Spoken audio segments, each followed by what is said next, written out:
আমরা বাংলাদেশের ইতিহাসের একটি গুরুত্বপূর্ণ সময় দাঁড়িয়ে আছি যে আগামীতে আবার আমরা কোনো স্বৈরাচারের হাতে যাব নাকি আগামীতে আমরা মুক্তি পাবো।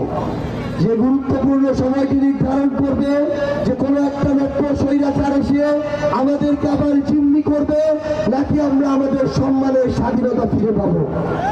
যেই নতুন নির্বাচনটি নির্ধারণ করবে আগামীর বাংলাদেশে আবার চাঁদাবাজ দখলদারদের রাজত্ব তৈরি হবে নাকি মানুষ শান্তিমতো নির্বিঘ্নে গিয়ে নিজের বাড়িতে ঘুমাতে পারবে। এই অভ্যুত্থানের আগে বর্তমান বাংলাদেশে বিরাজমান রাজনৈতিক যে দল, প্রত্যেকটা দল ছিল মজলুম এবং নির্যাতনের শিকার। কিন্তু অভ্যুত্থানের পরে একটা অভ্যুত্থানের মধ্য দিয়ে আমাদের সবার মুক্তি হয়েছে।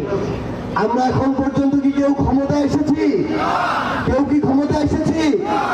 শুধুমাত্র অভ্যুত্থানের মধ্য দিয়ে মুক্তি হয়েছে, ক্ষমতায় এখন পর্যন্ত কেউ আসেনি। তারপরেও এই 1.5 বছরে কেউ যদি ক্ষমতায় না আসতে তার কথা এবং কাজের মধ্য দিয়ে জালিম হয়ে উঠে, তাহলে তাদের হাতে কখনোই বাংলাদেশের ক্ষমতা নিরাপদ নয়। আপনাদেরকে যাচাই করে ভোট দিতে হবে। বিগত 1.5 বছরের আমলনামা যাচাই করতে হবে, বিগত 1.5 বছরের কার্যক্রম যাচাই করতে হবে।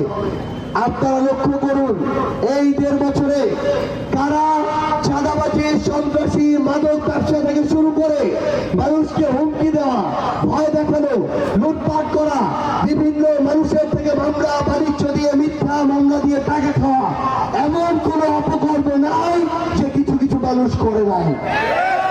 আপনাদেরকে সিদ্ধান্ত নিতে হবে খুবই স্পষ্ট ভাবে। আজকে এই কথা বলে যাচ্ছি, যদি জামাত, এনসিপি 11 দলের কেউ আপনাদের উপরে এই অপকর্মগুলো করে থাকে তাহলে আমাদেরকে ভোট দেওয়ার প্রয়োজন নাই।